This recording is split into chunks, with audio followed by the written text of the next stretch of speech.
ఆంధ్రప్రదేశ్ రాష్ట్ర పేదలకు కూటమి ప్రభుత్వం శుభవార్త చెప్పింది. నెల మొదటి తేదీ సందర్భంగా రాష్ట్ర వ్యాప్తంగా పెన్షన్ల పంపిణీకి శ్రీకారం చుట్టింది. ఇందులో భాగంగా ఈ పెన్షన్ డబ్బులను నేరుగా లబ్ధిదారుల చేతుల్లోకి అందించబోతున్నారని ప్రభుత్వం ప్రకటించింది. ఇవాళ ఏలూరు జిల్లాలో జరిగే పెన్షన్ల పంపిణీ కార్యక్రమంలో సీఎం చంద్రబాబు నాయుడు పాల్గొంటున్నారు. ఉంగుటూరు నియోజకవర్గంలోని గోపీనాథపట్నంలో లబ్ధిదారుల ఇళ్లకు వెళ్లి సామాజిక పెన్షన్లు స్వయంగా పంపిణీ చేయనున్నారు.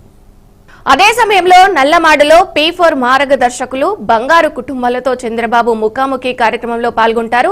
ఇక అనంతరం ఉంగుటూరులో తెలుగుదేశం పార్టీ క్యాడర్ కు దిశానిర్దేశం చేయనున్నారు. మధ్యాహ్నం 3:35 ఏలూరు పర్యటన ముగించుకొని తిరిగి ఉండవల్లి నివాసానికి ప్రయాణం కానున్నారు. ఈ పర్యటనకు సంబంధించిన షెడ్యూల్ ఇప్పటికే ఖరారైంది. ఇదిలా ఉండగా తాజాగా జరిగిన ఓ కార్యక్రమంలో వైసీపీ ప్రభుత్వంపై సీఎం చంద్రబాబు తీవ్ర ఆగ్రహం వ్యక్తం చేశారు. వైసీపీ పాలకుల అరాచకాల గురించి రాష్ట్ర వ్యాప్తంగా చర్చ జరగాల్సిందే అని వ్యాఖ్యానించారు. వైసీపీ పాలకులు చేసిన అవినీతిని గ్రౌండ్ స్థాయికి తీసుకెళ్లాలని టీడీపీ క్యాడర్ కు దిశానిర్దేశం చేశారు. ఉగాది నాటికి 5 లక్షల ఇళ్లను ప్రజలకు అందించబోతున్నట్లు తెలిపారు. పార్టీ కార్యక్రమాల కోసం డిసెంబర్ క్యాలెండర్ ను సిద్ధం చేశామని వెల్లడించారు. పార్టీ కోసం కష్టపడిన వారికి నామినేటెడ్ పోస్టులతో గౌరవం ఇచ్చినట్లు గుర్తు చేశారు. పార్టీకి సేవ చేసిన ప్రతి ఒక్కరిని గుర్తించి తగిన న్యాయం చేస్తామన్నారు. పార్టీలో తప్పుడు కార్యక్రమాలను పాల్పడితే తగిన చర్యలు తీసుకుంటామని చంద్రబాబు పరోక్ష హెచ్చరికలు జారీ చేశారు. ఇక ఇదే అంశానికి సంబంధించి మరింత సమాచారం అమరావతి బ్యూరో చీఫ్ నాగకిషోర్ అందిస్తారు. నాగకిషోర్ చెప్పండి.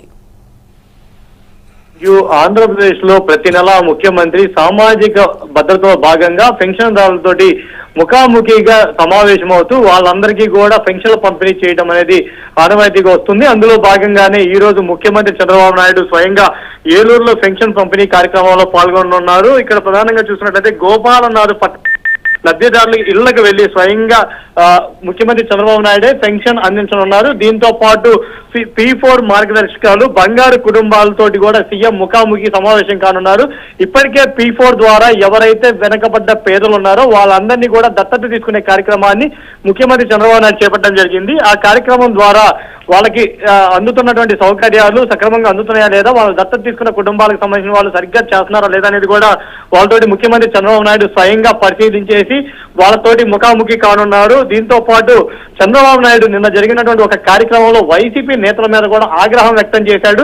వైసీపీ గత పాలనలో చేసినటువంటి అరాచకాల ప్రజలు గమనించారు కాబట్టి వాళ్ళని గద్దెరించారంటూ కూడా ముఖ్యమంత్రి కొంత ఘాటుగా అయితే వ్యాఖ్యానించారు. అదేవిధంగా టీడీపీ కార్యకర్తలకు కూడా కొంత దిశానిర్దేశం చేయడం జరిగింది. టీడీపీ కార్యకర్తలే మనకు బలం, సో కాబట్టి నెక్స్ట్ డిసెంబర్ వరకు కూడా క్యాలెండర్ రెడీ చేశాము. కార్యకర్తలందరూ కూడా ప్రజలకు అందుబాటులో ఉంటాం, వాళ్ళ సమస్యలు ఏవైతే ఉన్నాయో వాటిని పరిష్కరించే విధంగా కూడా ముందుకు వెళ్ళాలి అని చెప్పేసి ముఖ్యమంత్రి చంద్రబాబు నాయుడు దిశానిర్దేశం చేయడం జరిగింది. ఇప్పటికే పార్టీ పరంగా కష్టపడినటువంటి కార్యకర్తలను గుర్తించేసి వాళ్ళకి నామినేటెడ్ పదవులను కూడా అందించామని చెప్పి ముఖ్యమంత్రి చంద్రబాబు నాయుడు చెప్పడం జరిగింది. అదేవిధంగా ఎవరైనా పార్టీకి సంబంధించి వ్యతిరేక కార్యక్రమాలకు పాల్పడితే కఠిన చర్యలు తీసుకుంటాము. పార్టీ లైన్ ఏదైతే ఉందో ఆ లైన్ ని అనుసరించి వెళ్ళాలి అంటూ కూడా కార్యకర్తలకు దిశానిర్దేశం చేశారు. ఇంకో పక్క పెన్షన్ పంపిణీ కార్యక్రమంలో వాళ్ళకి ప్రతి నెలా కూడా 1వ తారీఖు టెన్షన్ గా ఎవరైతే వృద్ధులు వికలాంగులు వాళ్ళందరూ ఉన్నారో వాళ్ళందరికీ కూడా పెన్షన్ అందించే కార్యక్రమాన్ని ముఖ్యమంత్రి స్వయంగా చూస్తా ఉన్నారు. అందులో భాగంగా ప్రతి జిల్లాకు కూడా ముఖ్యమంత్రి వెళ్తా ఉంటారు.